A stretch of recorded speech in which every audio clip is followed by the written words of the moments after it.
Hey there, this is Mr. Icarus, and welcome to a sneak peek at the preview version of SELACO.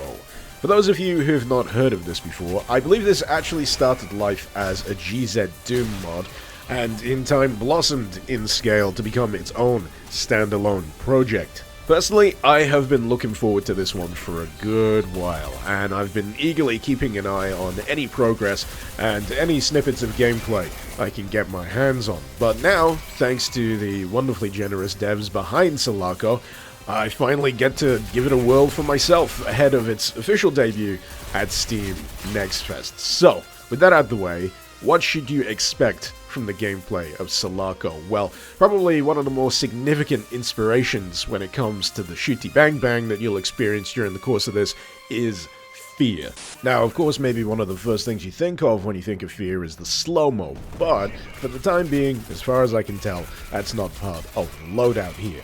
Instead, what SELACO draws from is all of the other surrounding foundational aspects of Fear's gameplay, that being the seemingly reactive AI and the layouts of the locations within which you fight them. On the subject of the latter, the opening level of the preview version here takes place in a futuristic hospital ward that is very much under assault. Enemy soldiers are spilling in, wreaking havoc and killing anyone they can get their hands on, and that includes you.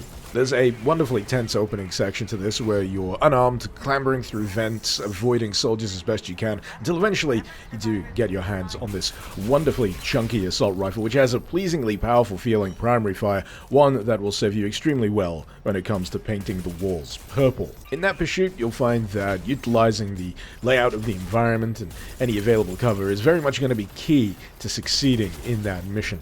And just as you are able to utilize the layout to potentially outflank enemies, if left to their own devices, enemies can occasionally do the same to you, giving a wonderful sense of cat and mouse to these frenetic firefights. And frenetic they indeed are, thanks not only to the robustness of the enemies you'll be facing, especially on harder difficulties. For example here, playing on hard, and boy, does it make you feel it, but there's also this additional element of environmental clutter, and rather than getting in the way, most of the time it actually serves to your advantage, acting as temporary cover. You can turn over gurneys, you can hide behind boxes, and in the process of a firefight, some of these things can and will be destroyed. It's satisfyingly visceral stuff. Somewhat mercifully, there is some downtime between all of these high-intensity firefights. In terms of what kind of shenanigans you'll get up to, well, firstly, you'll be able to appreciate the really cool environmental design running throughout the course of these levels, not to mention fiddling with light switches, window covers, hand dryers. What can I say, there's a lot of interactables here. But in parallel with all that, you'll also be able to hunt down some choice secrets and Easter eggs. Hi, 10-11. Do you want to play? In terms of secrets, there's quite a lot to be found. I think 21 in total for this particular level alone. On top of that, you've got upgrades that can be found, data pads which, on top of delivering additional backstory, can also provide key codes for secure locations, storage cards which require their own brand of access card, typically found within secrets themselves, and there's also collectible trading cards, because why the heck not?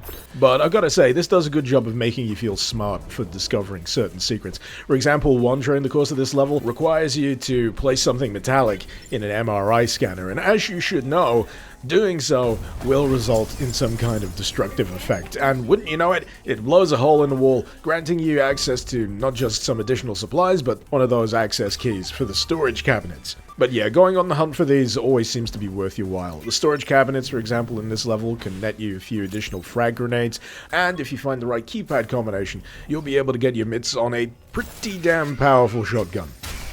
In terms of the level here as a whole, it is a wonderfully intricate construction. Your journey through it will see you worming your way through various departments, offices, research labs, and quite often you'll find that these places feel much more than just their stock description, because within them you'll find evidence of work hastily abandoned, celebrations prematurely cancelled, a general sense that this place was lived and worked in before everything went horribly wrong.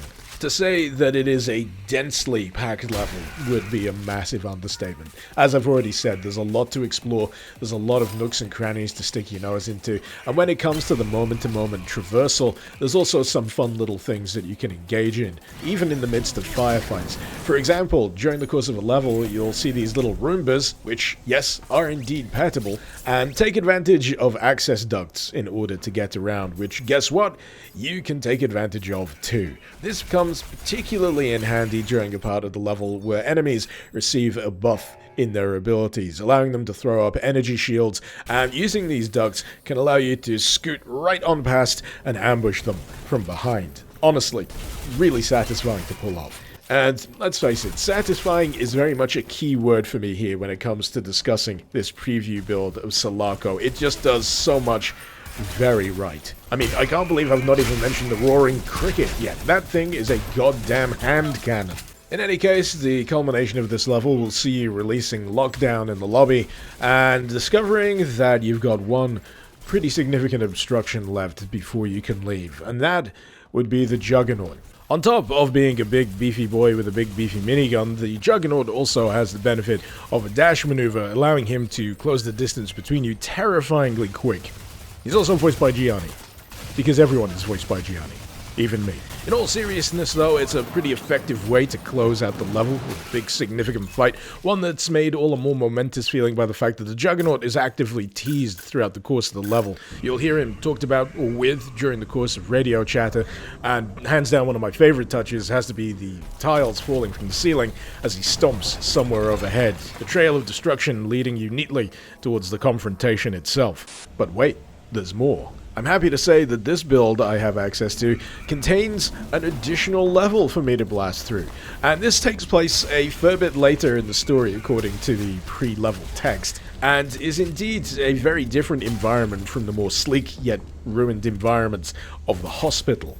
This place is known as the Backrooms. No, not those Backrooms. And this level expands on one or two elements that were introduced during the preceding level. For one, turrets. Here, they can be converted to friendly, they can be moved and placed, and they come very much in handy during this wave-esque combat section. You'll also have access to proximity mines, which are tremendously useful, can potentially take out entire groups of enemies if you place them right, but the kicker, of course, for this section is that you only have so many, so you're really going to have to pick and choose what groups you want to get out the way nice and easy. Either way, it's a real fun section, also introducing a new enemy type in the form of these small, scuttling drone swarms, which, if you let get too close, will eventually explode. These little bastards appear multiple times throughout the course of the level, but the next most notable occurrence is when you've got these extra turrets to hand. You can convert them, place them, and cover some additional routes as you open the doors, and they just flood the area. You have to cover the additional route, and boy does it just devolve into chaos very quickly. Also new during the course of this level, the safe room.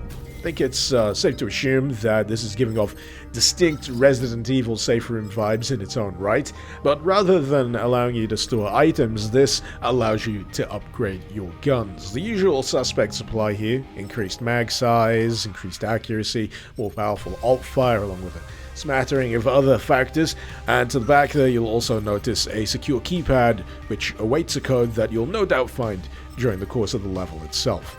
Also of note here is the UC-11 Compact, an SMG with a taser attached to the front of it. Striking an enemy with melee while holding this will naturally stun them, but if they collide with a wall, it will also generate an area of effect stun. So if you've got a densely packed group of enemies, that could potentially neutralize them all at once. It's no wonder then that the recharge for that taser takes quite a while to come back round. You may have noticed me hoovering up the occasional bit of coinage during my exploration through these levels, and at the moment that is chiefly spent on medical supplies, which you can acquire from the Gwyn stations. These include medkits, which you can activate if you're in a tricky situation, one-time quick fixes, which will boost your health back to full right there and then, and the confidence booster, which has a pretty hefty price tag, but that seems about right considering it's a permanent double melee damage upgrade. In all honesty, I can't really say I've used the melee option all that often. Not when the gunplay is as satisfying as it already is, and when it comes to getting up close and personal with enemies,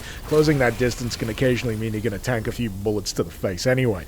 Oh yeah, there's also a few Easter eggs to discover here. You might recognize a few of them. This one, I can't quite place.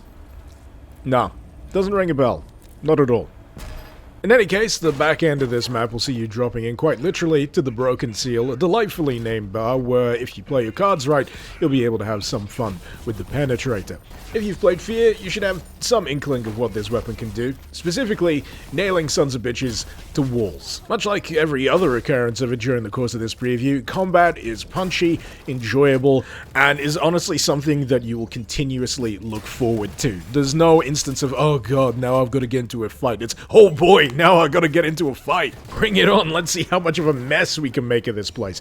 It's great, it really is. And as I've already mentioned, it's just very much complemented by the layout of the levels and the rooms themselves. It encourages movement. It encourages taking advantage of your environment. On top of that, there's also a myriad of touches that just tickle the pleasure centers of the brain. The usage of hit markers, for example, good for knowing that you've landed a shot, even better for knowing when you've downed an enemy, because those hit markers will flash red. And this removes any doubt from the equation, especially amidst any of the chaos and clutter of a firefight. It allows you to just plow on, keep going, and maintain the momentum of combat. There's also the usage of specific challenges and goals that tick up as you kill certain enemies or perform certain actions during the course of the level. Completing these will grant you an extra bonus of credits, and just seeing that little notification pop up, again, tickles the pleasure centers, constantly makes it feel like you're pushing forward and achieving something.